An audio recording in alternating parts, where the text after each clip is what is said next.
if I don't do it, I get cravings, you know. I mean, I was craving to come out and do this. I mean, I did a couple of things. I did something for the Duke of Edinburgh, which was extraordinary. But there is something funny about those arranged private shows.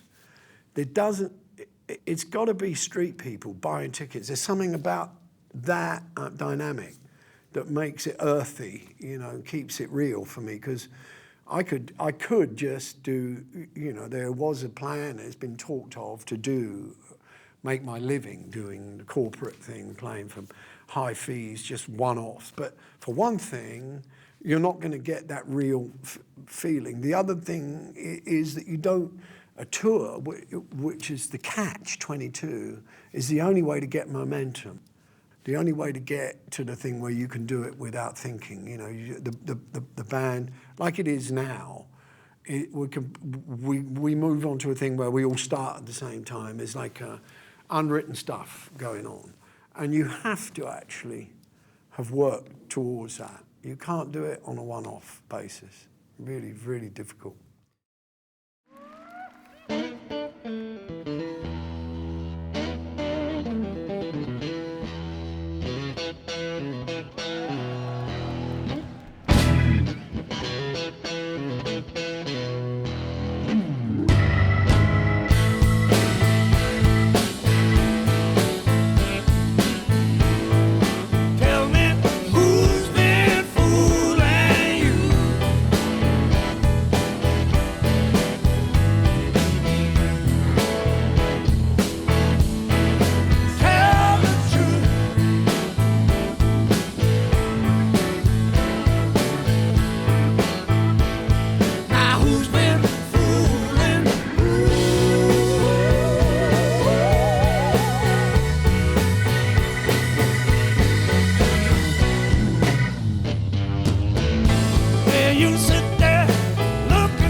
you.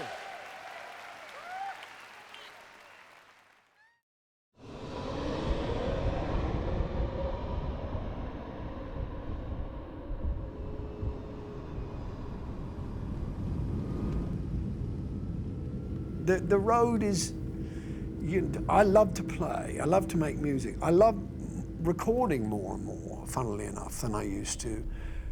But I still love live music, with a crowd. I mean, I do have issues with audiences. I mean, there is a funny thing about, it's all switched. I used to love playing live, no rehearsals, forget rehearsals. I wouldn't be there.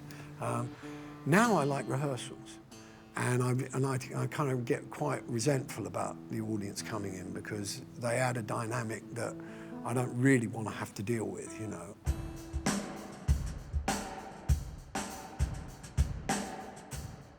Well, I asked for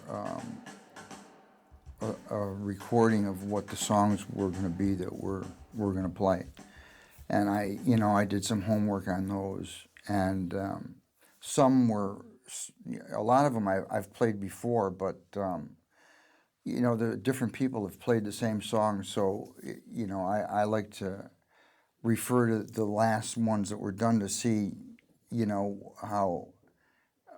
how comfortable Eric was with the last guys that did it, and then try to emulate that.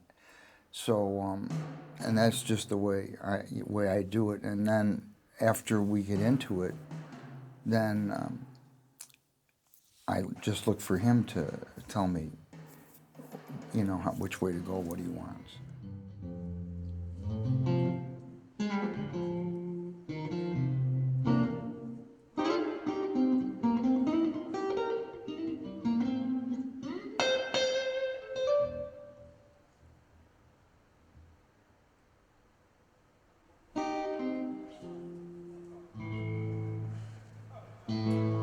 How did it feel to come straight back to Tokyo, straight into rehearsals? Was it like you never left, or did it? You know what? It was almost like the pause button was hit.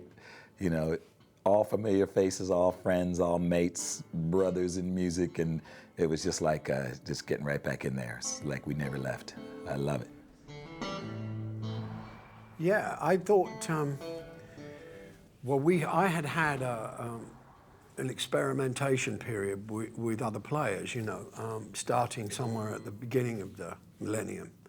And, I've always changed. I like varying. I like to give myself a bit of a challenge maybe, or just to see what the music will be shaped like if you have different players. And then there was this thing of going around the houses, really, of what if this was the last tour of the Far East, who would I like to do it with? And who have I done it with the most amount of times that I can remember really being successful? And it was Nathan and Steve, those two together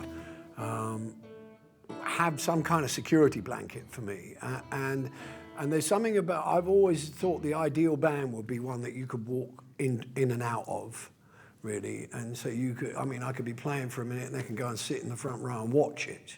And there would be no detraction from me not being on stage. That's the ideal band. So you could even, I remember that from seeing the Stax live shows and things like that, where you'd have Steve Cropper, the Booker T and the MGs, with people coming on. Eddie Floyd would come on, and then Sam and Dave would come on, and the band was just the house band. So a house band is the ideal, and they are the ideal from my kind of history. I mean, it's hard fought between them and Henry and Dave.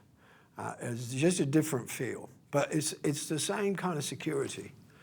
So, yeah, and in answer to your question, yeah, it was like just playing, pushing the pause button and then playing again straight away. I mean, it just felt like we'd never been apart.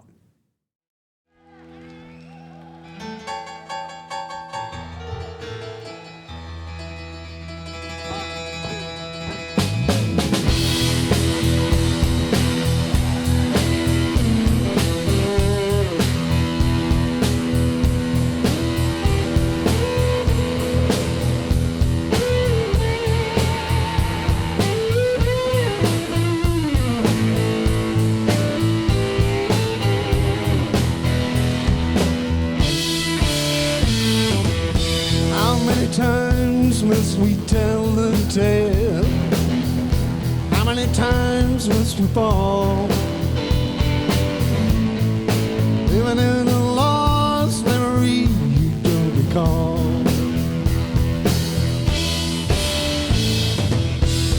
Working on the sound of the band, trying to get the music right. Two go out and working, three stay home at night. It's when she said she was pretending, like she knew the plan. And I knew she was pretending, pretending to understand.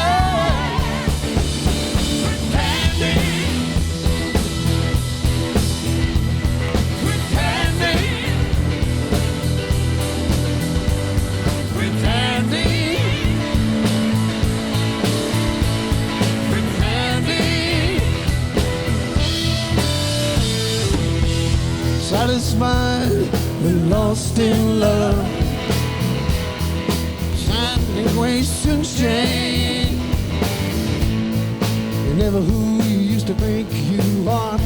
How strange. That's when she said she was pretending, when she knew the plan. It's when I knew she was pretending, pretending to understand. Pretending, pretending, pretending, pretending, pretending.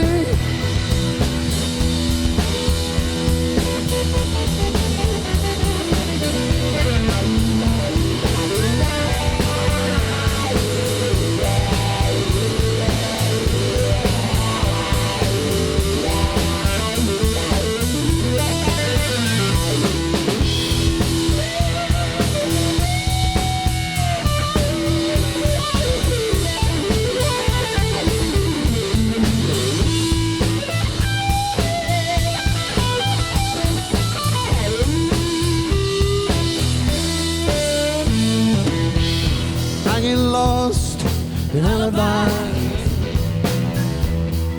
sadness can prevail,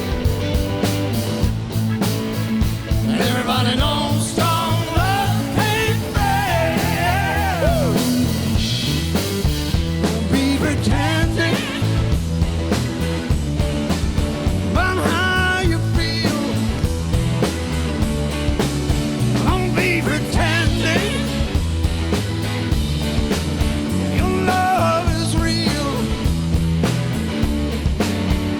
Be pretending about how you feel. Don't be pretending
the whole thing's is a whole different level. I mean, this is top drawer, you know, all the way down the line. You know, the music is top drawer, the musicians are top drawer. We're very, very well looked after. You know, Eric is very considerate in that respect. So, you know, my thing's a bit more basic, but you know, at the end of the day, to use the football cliche, you do your best all the time. You know, because that's why we do it. That's why we go through all the traveling and all the rest of it, is because we wanted that couple of hours of playing great music. And you know, when somebody like Eric Clapton is on the case, which is most of the time, it's another thing altogether. You know, it's just brilliant. Completely different then to working with Steve Gadd and Nathan East compared to Willie and Steve Jordan. Well, it's slightly different in, you know, they're different personalities, slightly different styles, but they're just all, as I said before, they're top drawer players. And I must admit, when I went into the situation originally last year, I was a little bit trepidatious because I've never thought of myself as being one of those kind of side guy, you know, them side men that you know, are incredibly accomplished, as those guys are. But as I say, in Eric's case, I think the fact you need to just understand where he's coming from. Sometimes it's about what not to play, you know. But I mean, to be amongst all this lot, you know, people like Steve Jordan, Willie Weeks, Nathan East, Steve Gadd, another guy who I've just always revered. You know, it's just brilliant, and to be hanging in there and to have their respect is just brilliant. You know, it's great. Now where the family's back, because when I started, the first tour I did, 2004, it was with Nate on bass, Steve Gadd on drums, and Billy Preston, bless him, on keys, and Chris, as we know. And so it's almost like a reunion. Do you know what I mean? So it just feels like how it should feel.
And the last time you left Japan in 2011, were you aware you were at show number 199?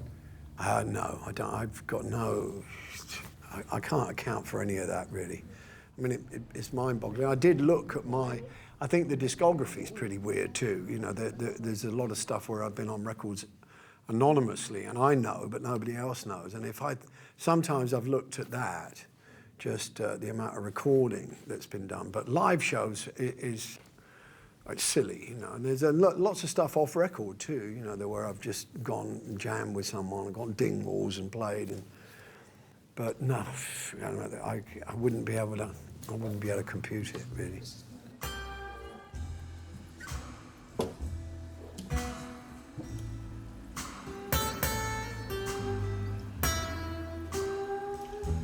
a one-off.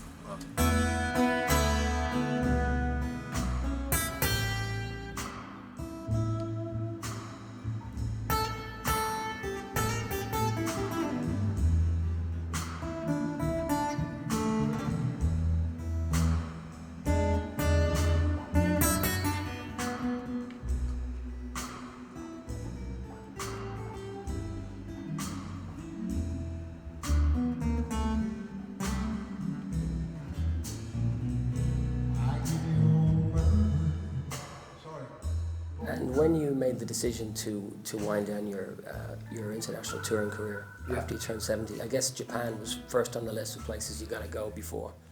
Yeah, I mean, there's a sort of familiar pattern evolved over where we go and where there's a following, you know, ready-made kind of audience, and it's evolved into America, Germany, Japan, Europe, you know. But Germany's very strong in its support. But Japan, I have to say, even though I'm English, would be my number one place to go, really, because they're so kind. It's such a spiritual country. There's real enthusiasm and soul. I can't wait, you know, and leaving is difficult. I mean, there is a point, we were there for 3 weeks and not doing that much work, you know, some rehearsal and a few gigs, but I mean, I got homesick, but not enough to the point where you think, I've got to get out of here. Whereas I can feel like that pretty quick anywhere, really, but not Japan. No, because I'll ramble a bit.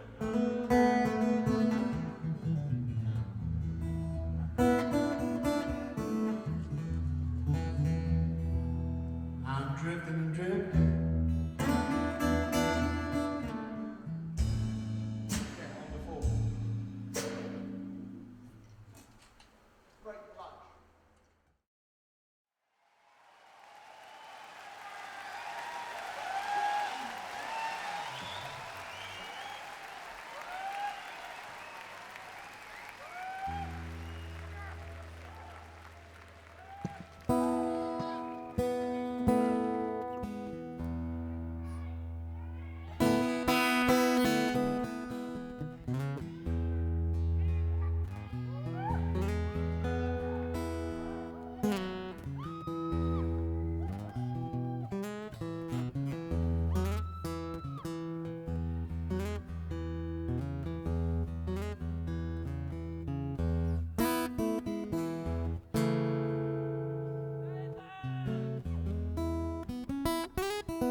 I'm drifting and drifting.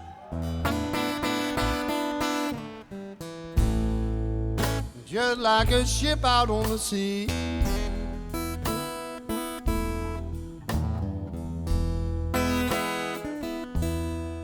I'm drifting and drifting.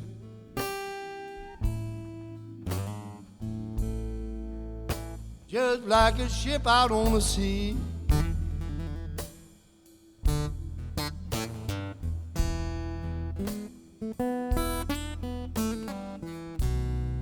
Ain't got nobody in this world to care for me.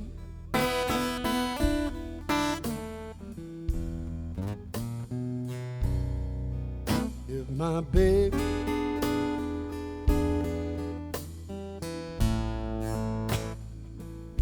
would only take me back again.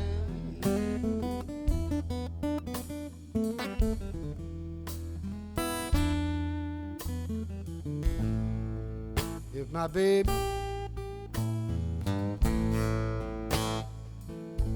would only take me back again.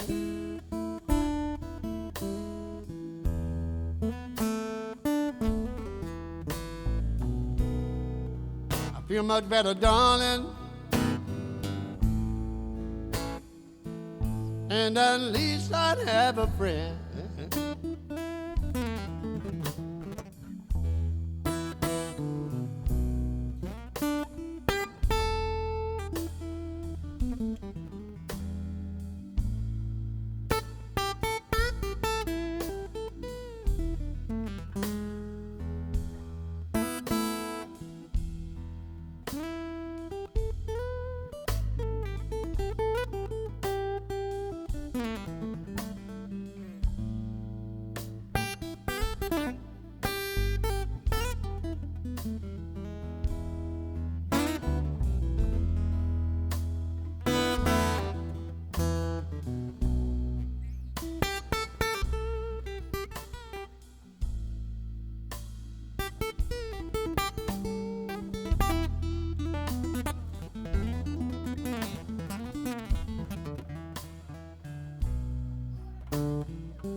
I give you all my money.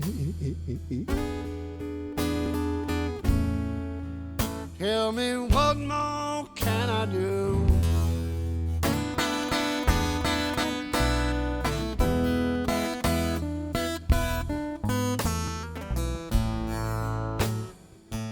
I give you all my money.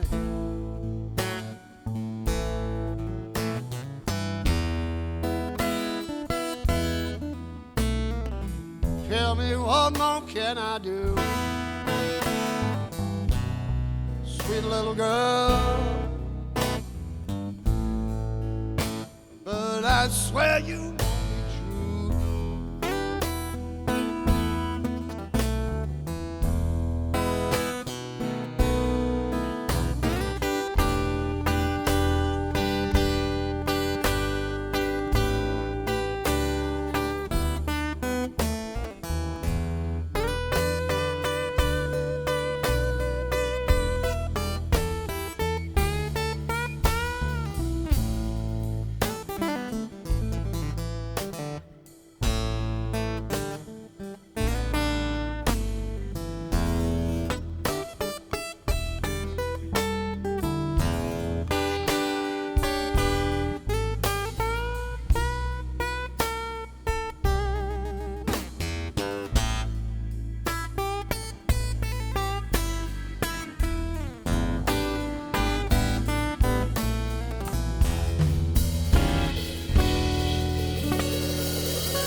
Thank you.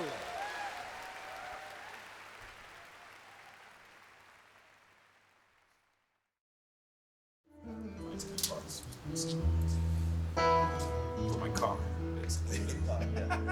Don't sell those ones because we'll get better copies. Staying in Japan is fine by me. I just love it here. I love the food, the people, the discipline, just the organization, the culture. I just love the energy here and really, really enjoy every opportunity I have to be here. I like staying, and it's also because I love Japan as well. I love it, and coming to Japan is also like coming home. It's you just know, I've been here so many times.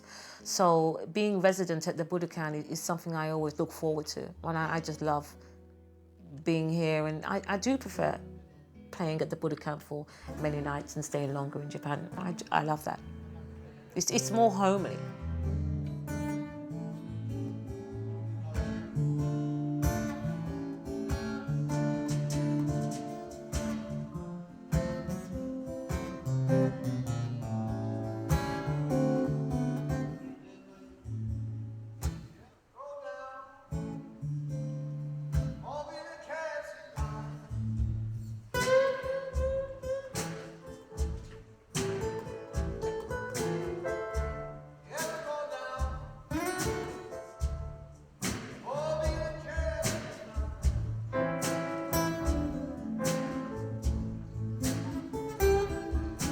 And you've been there so many times. Looking at you in Tokyo, you're always on the go, you know, always on the move in Yeah. Tokyo. What is it, other than the shows and the audiences, that you look forward to? I've got some friends there in street label, you know, or they're, you know, sort of designers, and that's sort of evolved into, you know, they're old friends now.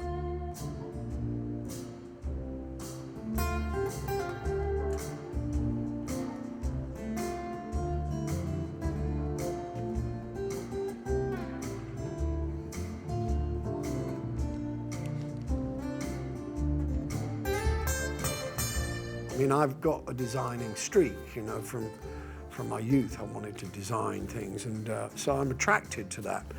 And there's something about Japan. It seems like I've been to a few countries. Italy's like that. Mexico's a bit like that. Japan, more than anywhere, everybody has some kind of consciousness about art. You know, that you can look at any of the architecture, the people on the street, and the way they present everything, the detail is phenomenal. And so I'm kind of, I do get out and about, and I go looking at what's going on, and it's very, very stimulating. It's creatively very stimulating place for me.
Track me down.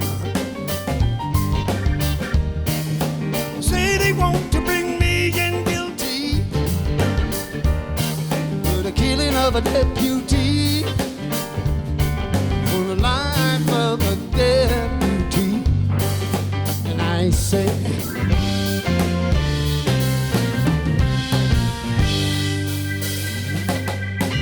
I shot the sheriff, but I did not shoot no deputy.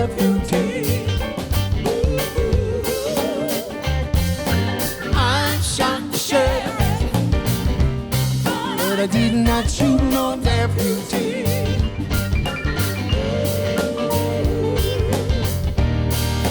Sheriff John Brown always hated me.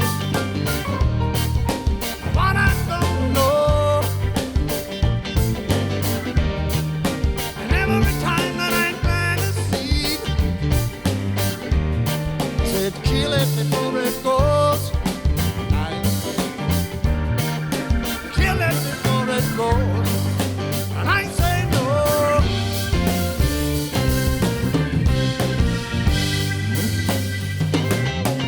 I shot the sheriff, but I swear it was in self-defense.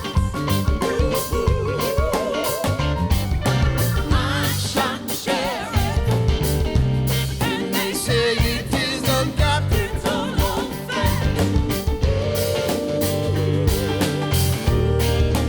Freedom came my way one day.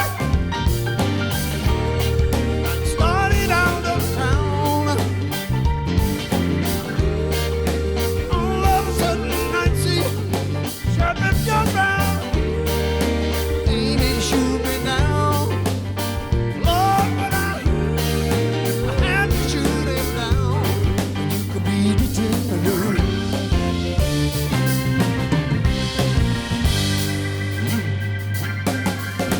I shot the sheriff, but I did not shoot no deputy.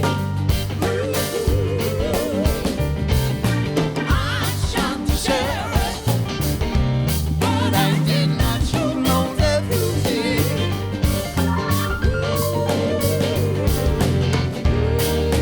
Reflexes got the better of me. What will be, yeah.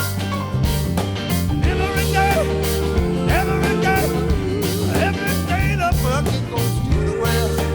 One day the bottom must drop out.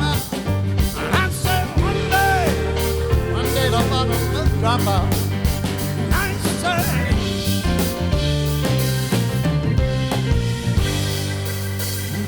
oh well, I shot the sheriff, but I did not shoot no deputy. I shot the sheriff, but I did not shoot no deputy. No, no, no.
No, I didn't know. It's nice to be a part of that.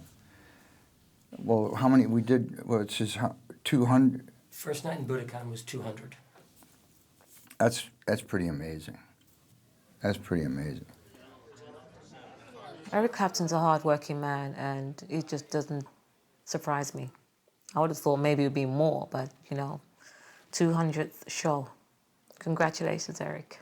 I don't think we really didn't plan it. I'll tell you that much. No, we didn't plan it. It happened. Happened for a reason, most probably. You know, who knows? There's so much goes on out in the universe, out in the planets there. You know, when we finished last time, you know, Eric's has always said that he wanted to be done at 70. He couldn't see himself running around the world, you know, afterwards. So it's always been in his mind, retiring at 70. And, you know, we've always planned things out there. Always. I think we plan 18 months, 2 years, sometimes 3 years ahead. And we're trying to get an idea, a gauge of what we're going to do, where we're going to go. And it was always, okay, we're going to go, this is it, such and such. That's the time period. And our thing was, I would always say to him, where do you want to go and where don't you want to go? We are about to do show 1, Budokan, here in Tokyo. It's unbelievable. Let's go on the stage right now and do a sound check of the bass. To celebrate for a special Eric Clapton 200 times show in Japan, and this is history is Udo history. Last 40 years also, same as Eric Clapton, you know, with us. We have very honored to do this celebration. And then we had something start. I'd like to Mr. Udo and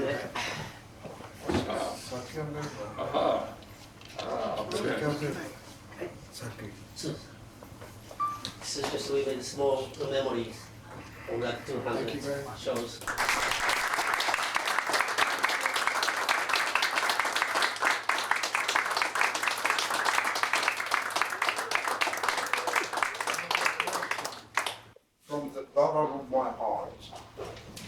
cannot tell you how thankful I am for supporting me and Voodoo Artists for over 40 years. I pray that you will continue to create beautiful music that touches the hearts and souls of people all over the world. It has been nothing but the greatest honor to have been able to present your wonderful gift to all these people. Thank you so much for loving my country and my fellow countrymen. Thank you so much.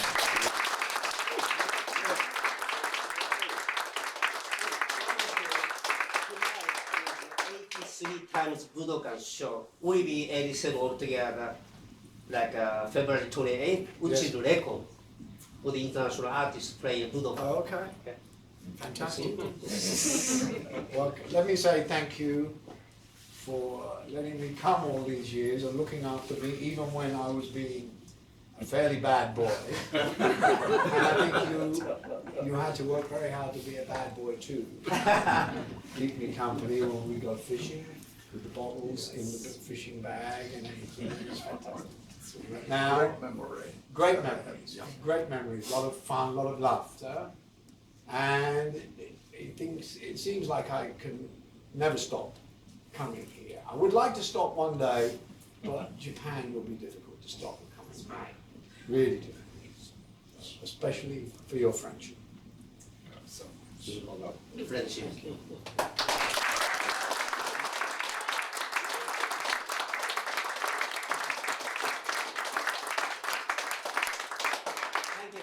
Thank you.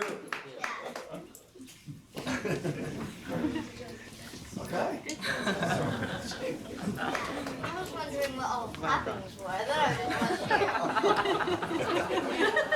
Yeah, you can hear those. Yeah. I'm wondering.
He is the little queen of Spain.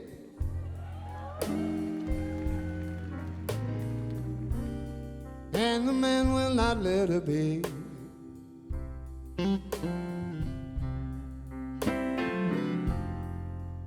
She is the little queen of Spain.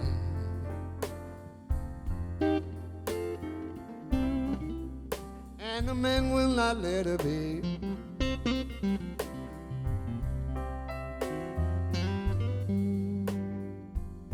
Every time she makes a spray,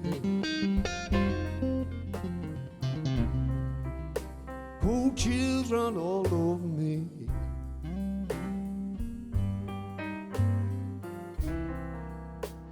Wanna get me a gambling woman. If it's the last thing that I do.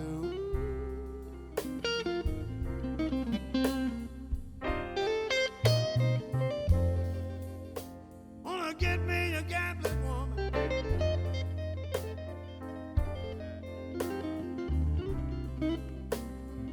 If it's the last thing that I do.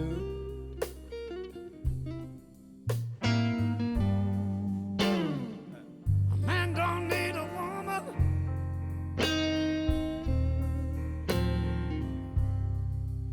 that he gonna give all of his money to.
Danger.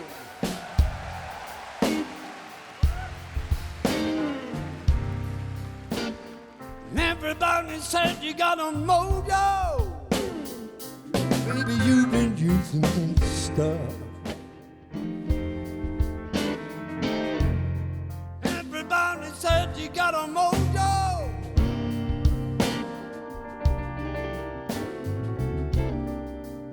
Baby, you've been using that stuff. Got a weight trembling down.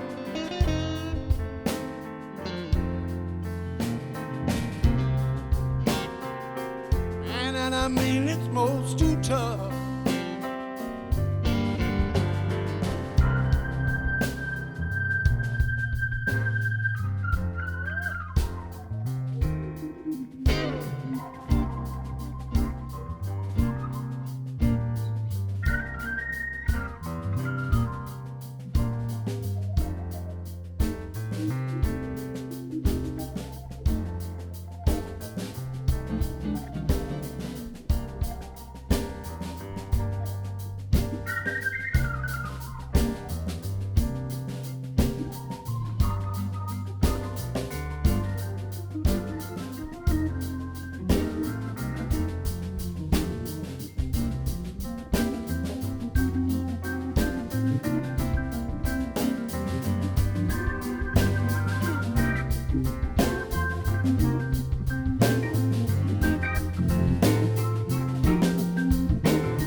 watched the generations come and go, you know, and Mr. Udo at the back of it, like this sort of Buddha character who's just quiet and serene and powerful. And I've seen people shake with fear when he comes in the room. I mean, he's got an incredible, I don't know what that's about. It's just power and history.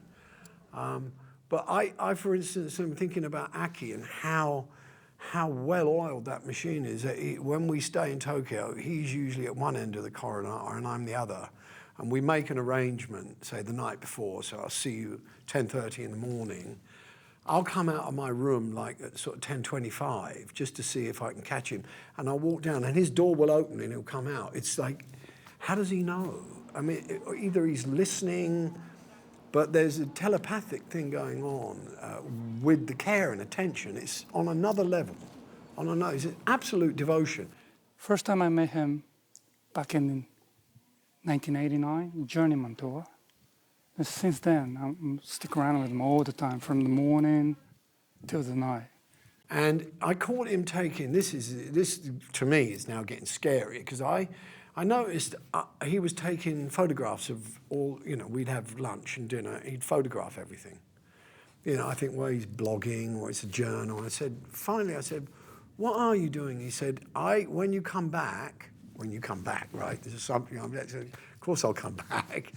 I'll know exactly what you had to eat, what we had to eat every day, so that, you know, when you don't have to order it, I'll order it. I'll call ahead. I mean, it's bonkers.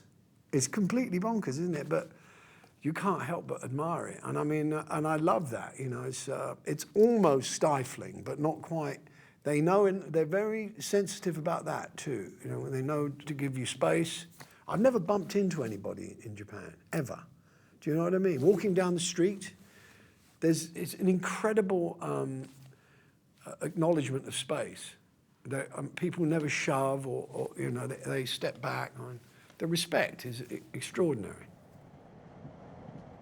He presented you with a crystal trophy for your 200th show. Yeah. And his words were, I think, in celebration of your commitment to his country over the years.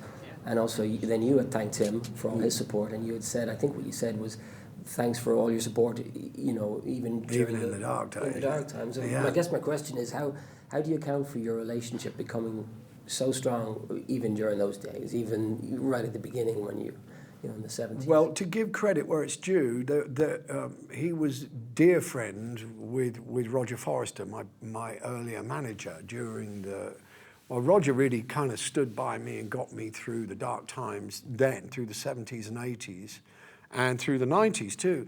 And their relationship was very strong. So he kind of, because I wasn't very communicative then. I mean, all I could do was drink and play. You know, that was about all I was capable of. And you wouldn't get much conversation out of me. I was just in my room drinking, or I'd be there.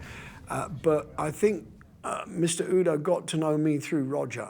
And there was a sort of trio there. We sort of complemented one another in the way we worked together.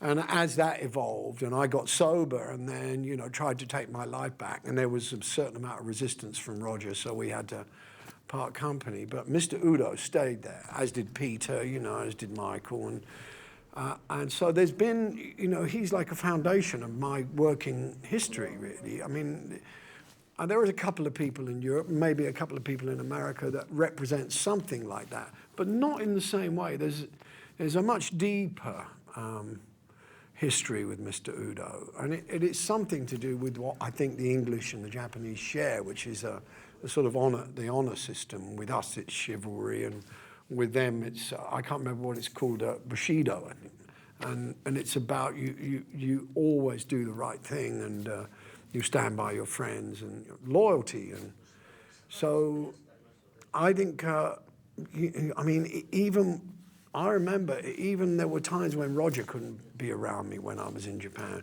when Mr. Udo would come with me, and we'd go fishing, or we'd go doing whatever he was like, he had like a father-son thing with me, I think, very much, and could see I was in trouble, and wanted really to make sure that I didn't get in too much trouble, you know. もうロジャーさんがマネージャーの時でも、もう名古屋では釣りに行って4時間も彼は全く釣れないのに辛抱強く4時間も釣りをしていました。私も少しは辛抱強いと思ってるんですけど、全然彼の敵ではありませんでしたね。だけど彼はすごく堪能してるという感じで、お互いに何て言いますか、こう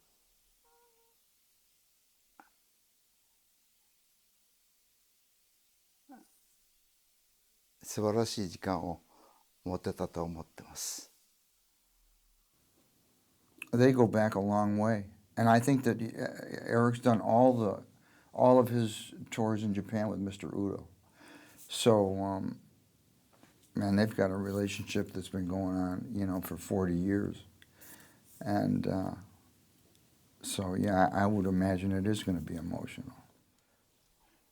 エリックが武士道って言われたこと、その一言をあれしても、彼はやはり日本の文化だとか歴史やなんかいろいろと興味があって、いろいろと勉強なすってんじゃないかと思いますけれども、私は常に彼が来るたびに「ロジャーと話してる？ロジャーと連絡取ってるか?」って言われることが大変嬉しく、ああなんと立派な方なんだろう、そういうふうに感じました。武士道っていうのはやはり何て言いますか、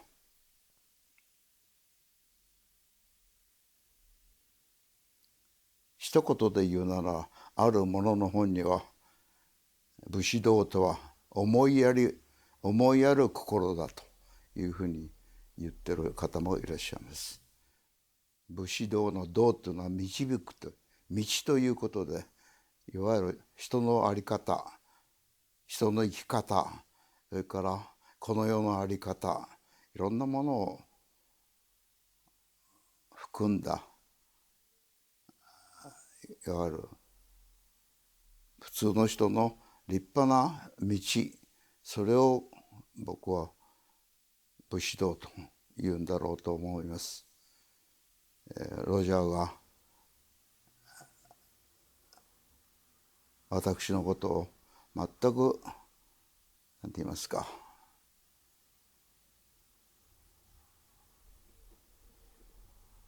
手に取るように教えてくれること、またピーターも素晴らしい方で、裏表のない立派な方、この二方といろいろおいしく仕事をさせていただいたこと、大変名誉なことだと思っております。それもやはりエリックさんの連鎖反応から来ているのではないかというふうにも思っています。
by your side.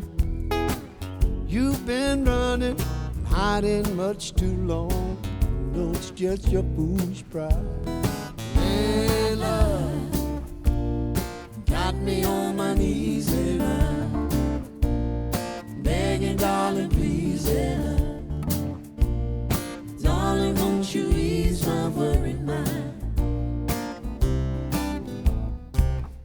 Tried to give you consolation when your man had let you down.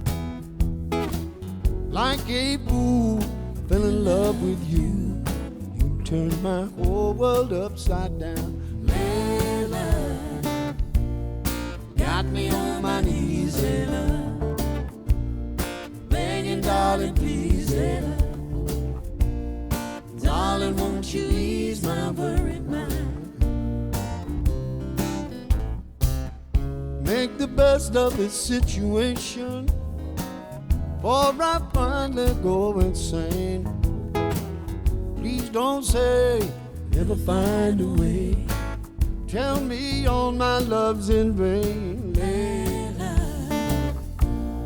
got me on my knees, Layla, begging, darling, please, Layla.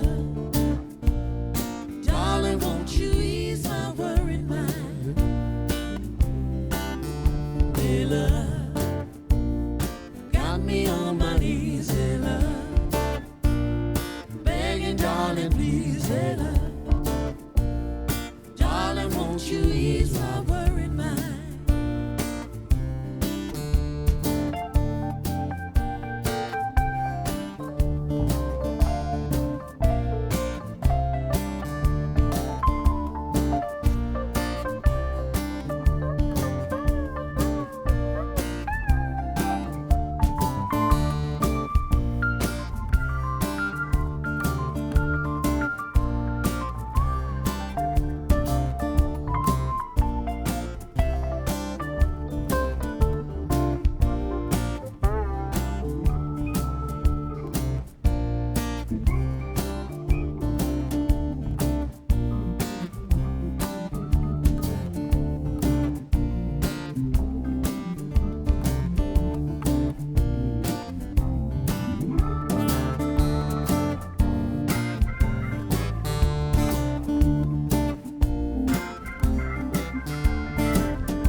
I've been coming here for 40 years, before some of you were born.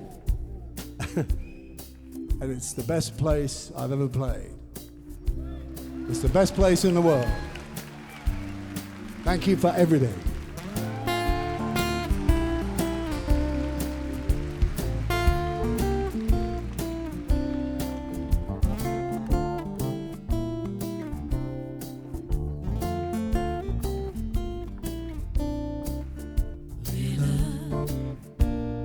Got me on my knees, Layla, begging, darling, please, Layla. Darling, won't you ease my worried mind? Layla, got me on my knees, Layla, begging, darling, please, Layla. Darling, won't you ease my worried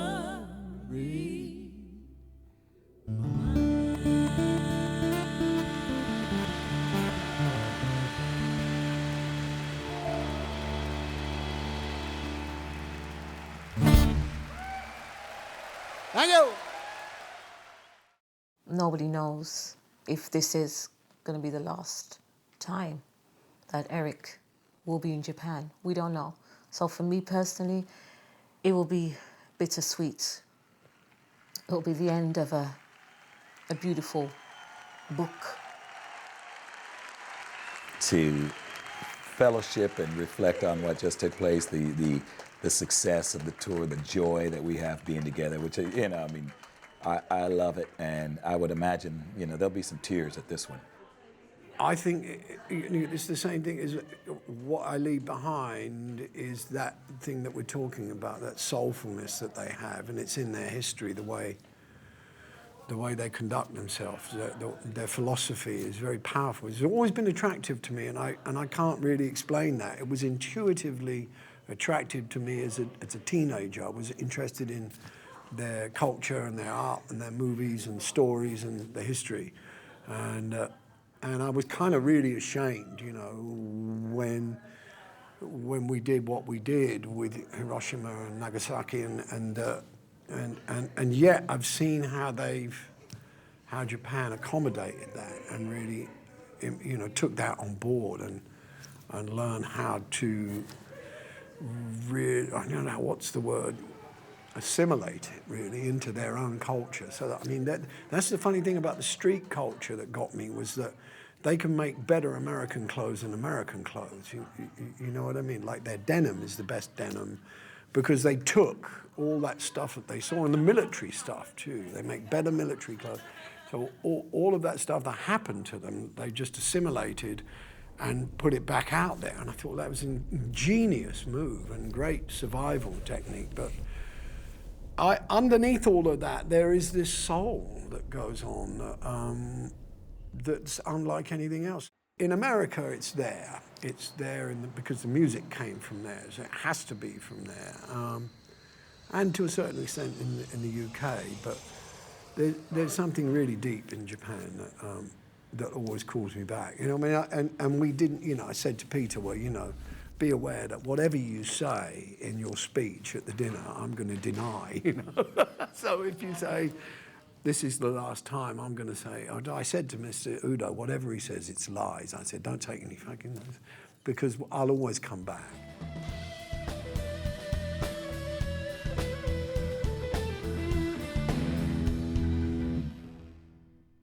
Yeah, got it. I think that'll do. Where is it? There you are. That sounds good. It's sort of somewhere in the middle. Yeah. I'll put it up to now.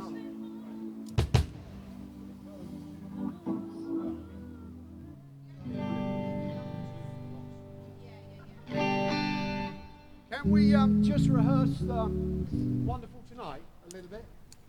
Just because I wanted some of you to come in on the intro. Yes, because I feel like I've got to leap from the back of the boat to the jetty. Do you know what I mean? And there's a sort of hole.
It's late in the evening. She's wondering what clothes to wear. She'll put on her makeup and brushes her long blonde hair. And then she'll ask me, do I look alright? And I'll say yes, you look wonderful tonight.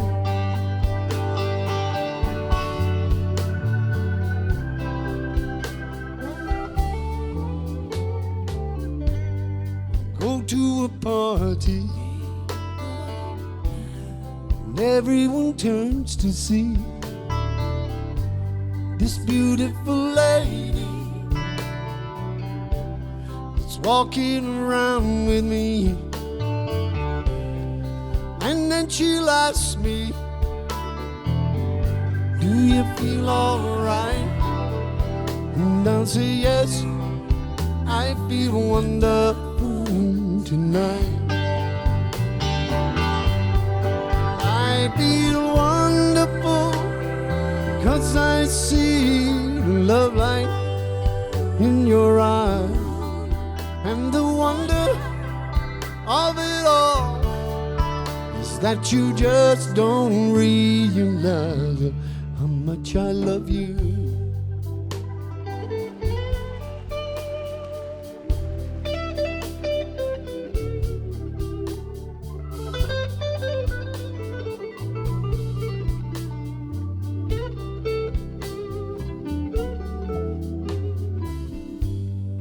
Time to go home now, and I got an aching head, so I'll give her the car key. She'll help me to bed, and then I'll tell her as I turn out the light, I say, my darling, you were wonderful tonight. Oh, my darling, you were wonderful tonight.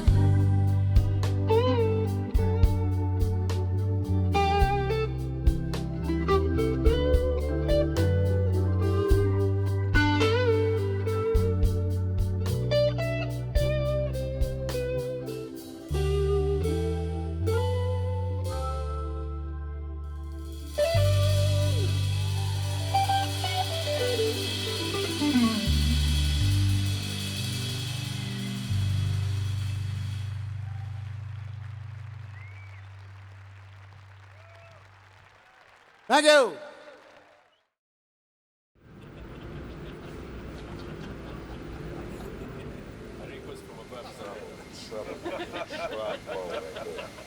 Seriously, we might have to get security after this guy. And he mentioned when he did announce that it was the demands of traveling and touring. Like you just said, you flew straight in from Europe, I think, came straight to rehearsals and started playing. That's got a lot of pressure. You just went straight in and did it. Do you think at some point in the future you might feel the same? Yeah, I mean, I do feel the same, except that I can't really afford to not do it, you know what I mean? I have to, you know, I'm a freelance musician, I'm a sideman, you know what I mean? And it's my situation is different from El's. He's been calling his own shots, you know, sort of from the beginning, and which is pretty amazing. And, you know, it's, I'm in awe, you know, just being around someone that's been doing it for so long and been so huge from the beginning, you know what I mean? But yeah, maybe someday I'll be able to slow down a little bit. On top of all that, as we've watched over this last 20 years, travelling has become nigh on impossible. And especially if you're starting to develop, you know, minor senility or whatever you know, just age, you know, and you take all my stuff off and put it in a bucket and then try and remember if I've got, I mean, I will already be down towards the gate and realise I've left something behind. I find it incredibly stressful. So that's kind of taken the fun out of it, really. The actual music is always going to be attractive to me. And was it a shock to you when you heard Eric announcing he was going to retire from touring at 70? No, it wasn't a shock. Am I going to put a £10 on the table to say that he'll stick to it? Nah. Maybe that's just my hope. But I hope he doesn't anyway. Why would you give up doing what you love doing? I agree. So we'll see. I have no idea, because I just can't imagine him retiring. You know, I mean, he's always gonna play.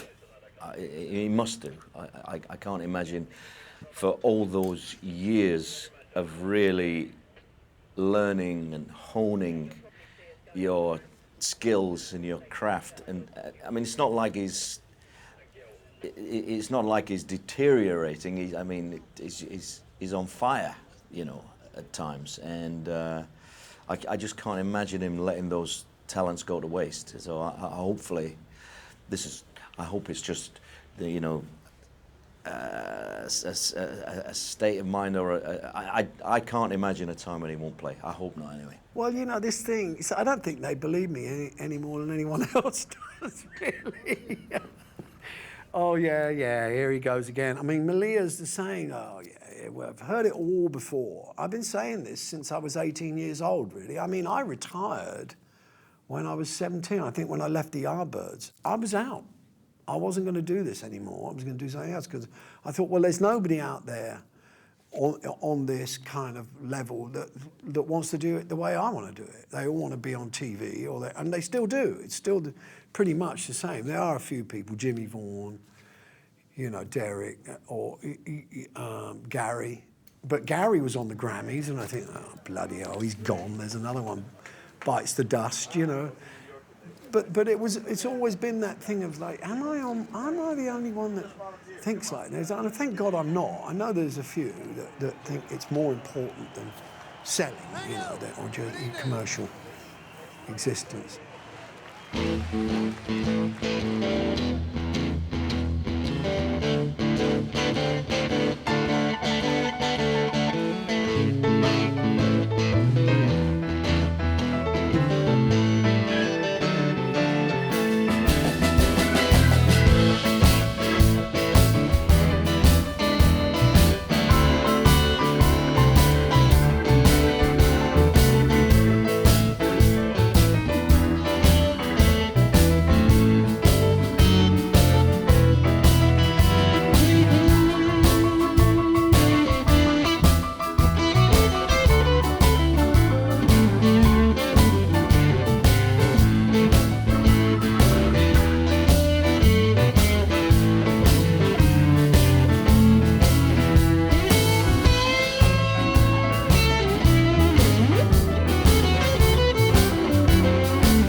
Walking is most too slow.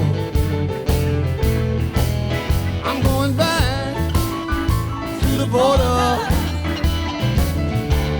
Little girl, well, I better know. Yeah, I haven't done nothing. Drove a good night away from home. When the moon peeks over the mountain, little girl, I'll be on my way. This old highway till the break of day.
Come on, kiss, darling. Little girl, just before I go, 'cause when I leave this time, I won't be back no more. I got the key to the highway. I'm built out and bound to go.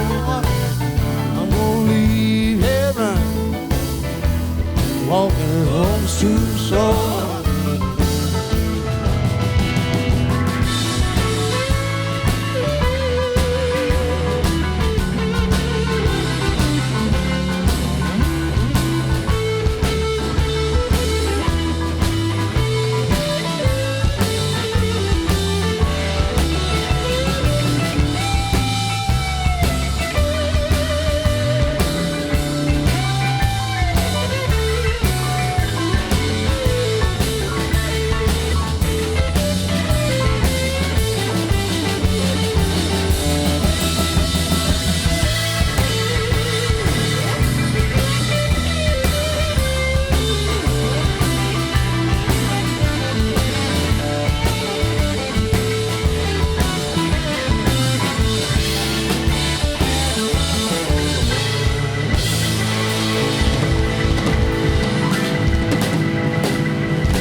Thank you.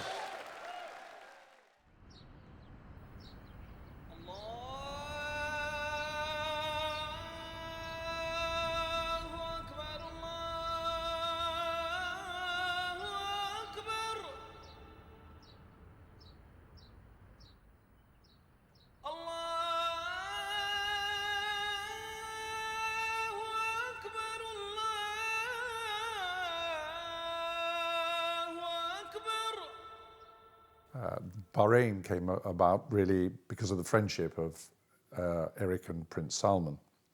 And I think they were just chatting at a social occasion, and Eric rather invited himself, I think, and said to the Prince, how about me, Eric, doing a concert in Bahrain? And the Prince said, yes, great idea.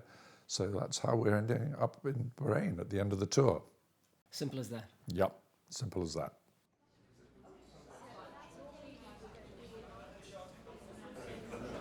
Taking donations, everybody. Key? A car key? Yes, exactly. You can find it and take it, eh? Yeah. Telephone? We met through Jackie Stewart, who's a keen shot. Obviously, you know, he was a champion shot, and he invited me to a shoot at in the country, and he introduced me to this chap who just looked like, you know, kind of a street guy, you know, I mean, jeans and everything, and said, this is the Crown Prince of Bahrain, Salman.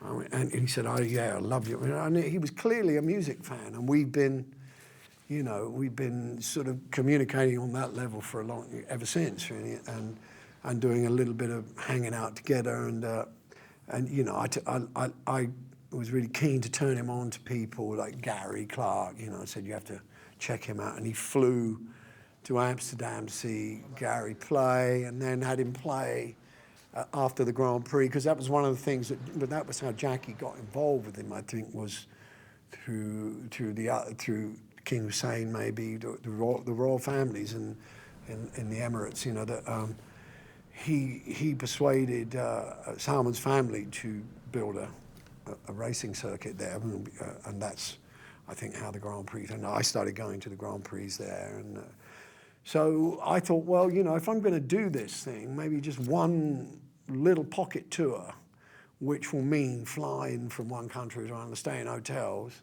That constitutes the tour for me. We'll make it fairly easy, and we'll end in a really friendly place, because I've seen people play in Bahrain, in the outdoors, and I know Salman's a good guy and a music fan, and I thought, well, this would be a really good way to round it off, you know, on sort of friendly terms. So.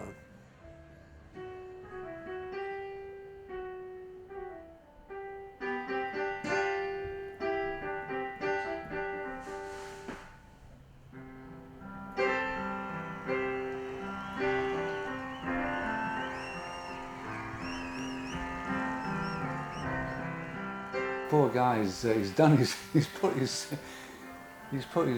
work in, hasn't he? He's done his share. It does. I mean, it's for me. I've got to carry on. You know, I have to earn my living and stuff. But it was. He says he wants to retire when he's 70. But I mean, I don't see why anyone should retire when they're just because they're 70. But it's up to him. It's, you know, he's him. It's his life. He can do what he wants. Aki, can you tell me something about what brought you to Bahrain this week? Actually, Prince Salman asked me to come over here and to entertain Eric. Don't tell Eric anything about it. Secret, this is top secret. So then I was here. I flew over from Tokyo. They get here, staying at the different hotel, different side of town.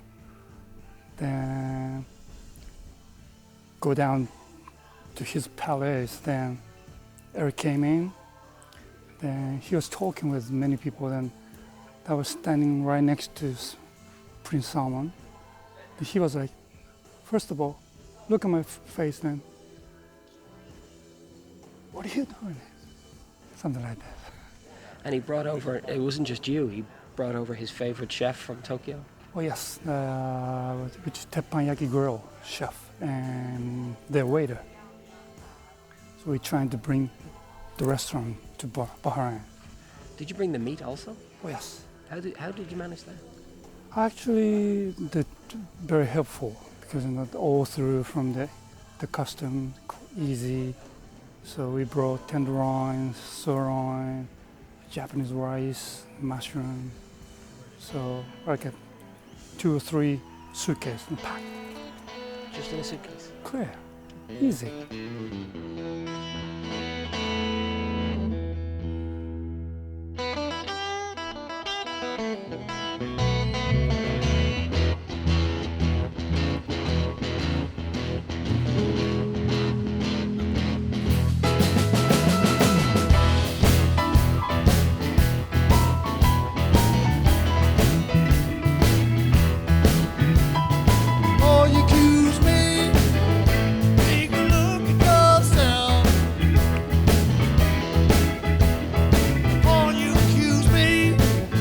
Take a look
do you, when you land back in London, having done that much mileage, how do you wind down? How do you get back into a normal routine?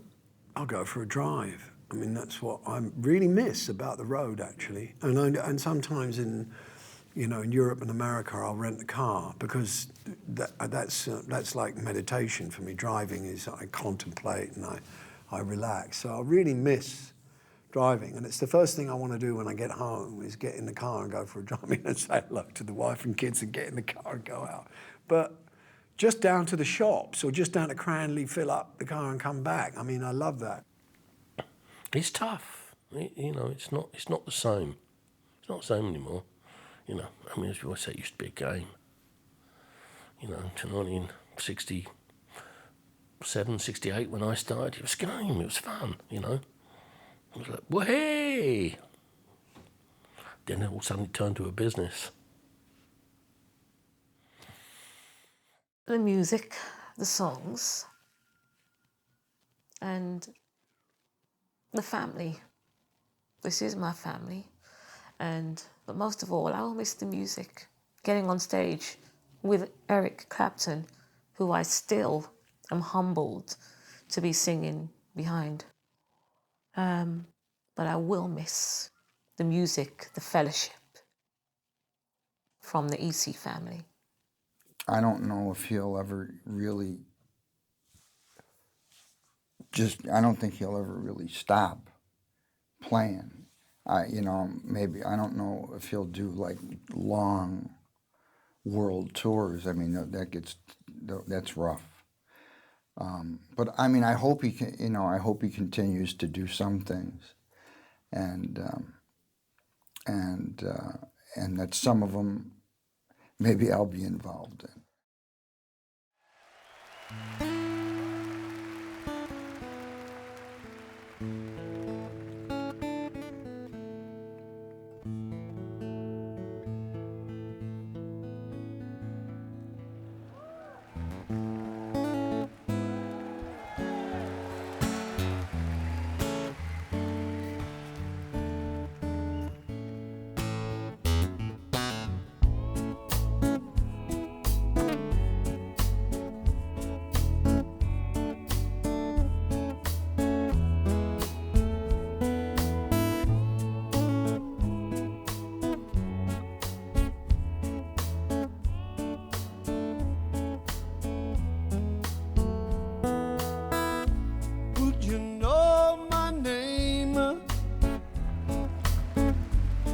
I saw you in heaven,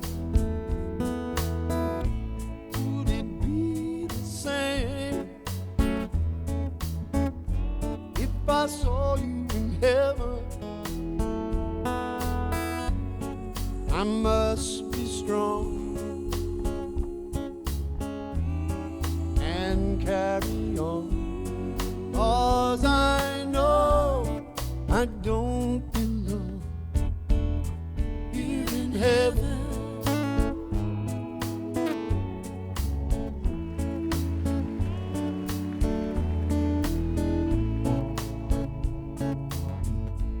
Would you hold my hand up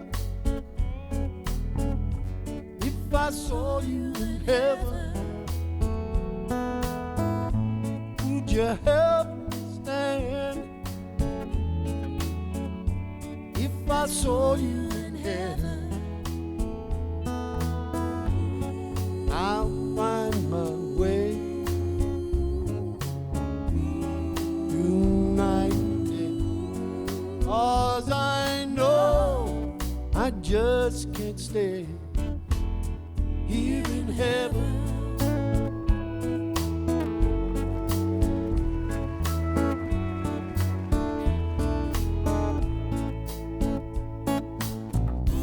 Time can bring you down, time can bend your knee.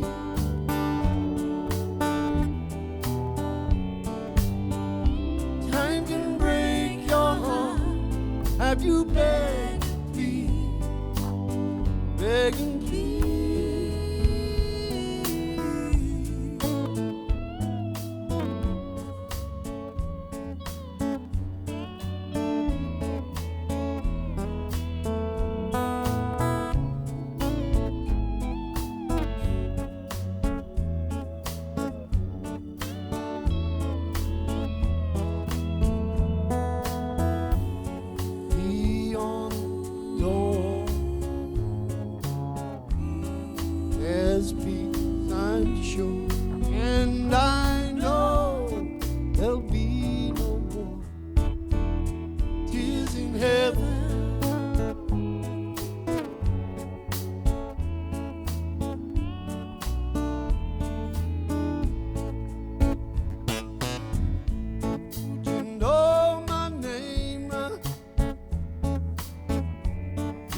saw you in heaven, would it be the same? If I saw you in heaven, I must be strong and carry on, 'cause I know I don't belong here in heaven. Lord, I know I don't belong here in heaven.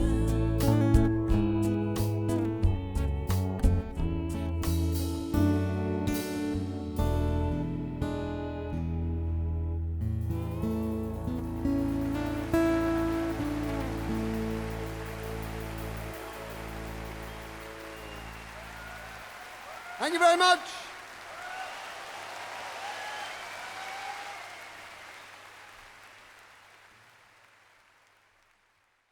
So the next question was what you were going to miss most when you finished touring. But if I asked your kids, they'd probably say they don't believe you anyway. They So. don't believe me, no. What I miss that. I mean, given that you've got to have receptive players working with you who are able to just wing it. And those guys that we're with right now, they love that. They love not knowing really where we're going to go. I mean, some people get very frightened by that possibility. They want it to be, the same every night, and it's important. Maybe it's for the audience. They think it's got to sound like the record, or it's got to be dependable, and I can't do it the same twice. It's just not in my genes. So that's the bit. That's what I would miss. Is that sort of spontaneity, really. Well, I mean, I love playing that music. I love the hang. El's got a great sense of humor.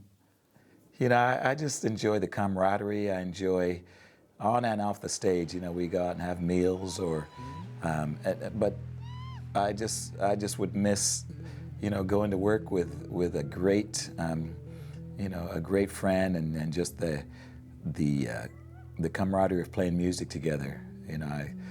I hope that, as long as I can play, that we can do it together, So, secretly, I'm hoping that this is not the last go-round.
cocaine.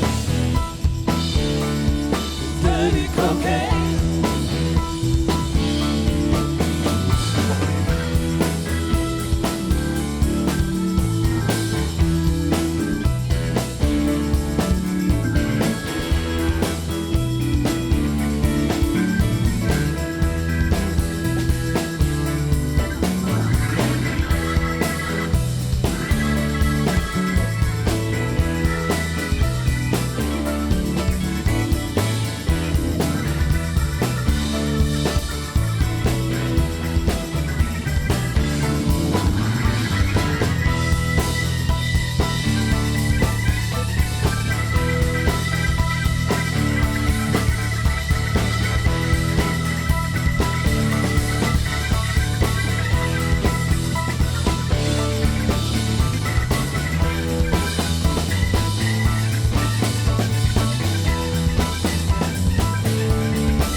If you factor in something else, like in Tokyo, a great week of rehearsals, and then the first gig, I know I've got the flu. I'm standing up there, and I feel this thing starting in my chest, and I think, I can't believe this. First gig, and I'm going to get ill. And I got really ill. It got really bad on my chest, and I was on antibiotics. Then the family came in, so it was all the stress was doubled and tripled, you know, because my in-laws came in as well. I mean, and I was very aware and guilty about the fact that I had my job to do, but I needed to be a good father and husband as well, and yet conserve as much energy. It was really difficult. So, and I really wouldn't want to have to end up like being taken, so I got, something happened, and I'm 3,000 miles away from home. That doesn't appeal to me at all. You know, as I get older, I want to limit those possibilities as much as possible. もちろん彼が日本に来なくなればこれは大変寂しいことです。ですけれども僕は彼が来たい時はいつでも来てくださいと心から願っていますけれども、本当に思っていることはやはり彼には素晴らしい奥様メリア、それから3人の素敵なお嬢ちゃん、これを天から授かったわけですから、彼らと一緒に時を過ごすことが、家族と過ごすことが一番いいことじゃないかと思ってます。本当に彼の健康とそれから家族の健康、素晴らしい家庭、これは誰が見てもそう思うでしょう。私は強く思います。本当にいつでも来てください。だけどなるべく家族と一緒にいてくださいと、そういうふうに思います。難儀と言いますか、そういうものを乗り越えて今日のグローリーを勝ち得た人ですから、どうかエリックのご家族、それからエリックにますますの栄光あれというふうに願っております。それで僕は彼が大好きです。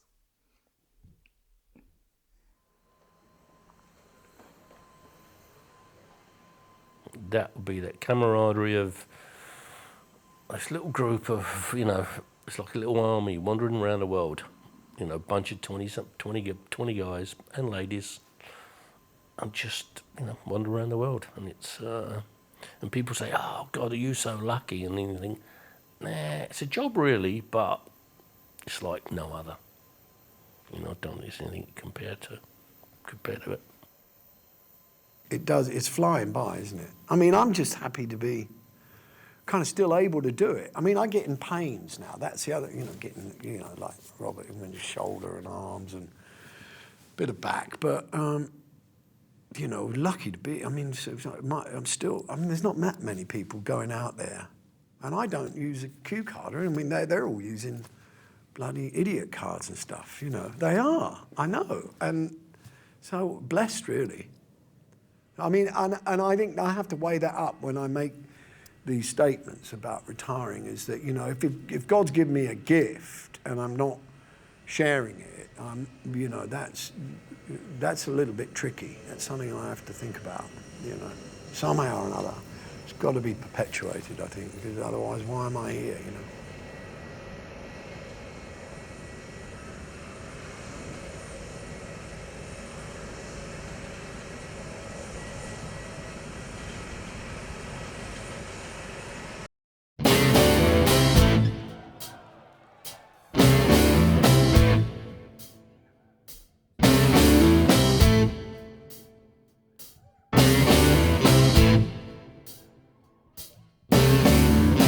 The gypsy woman told my mother before I was born, said she got a boy child's coming, one of his son of a gun. He's gonna make pretty women's jump and shout, and then the world wanna know what this all about. Oh, I'm here.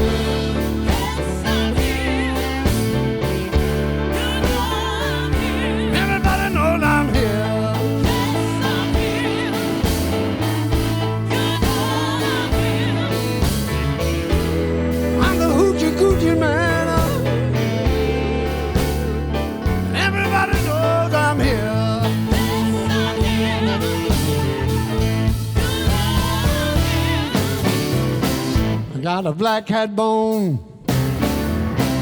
got a mojo too. I got the John the Conqueror. I'm gonna mess with you. I'm gonna make you girls lead me by my hand, then the world will know. Hoochie coochie man, but you know I'm here.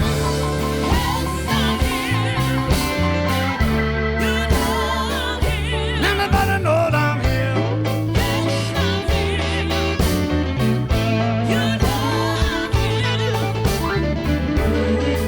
I'm the hoochie coochie man. Everybody knows I'm here.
Seventh hour, on the seventh day, on the 7th month, the 7 doctors say that he was born for good luck, and that you can see. I got $700.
Thank you.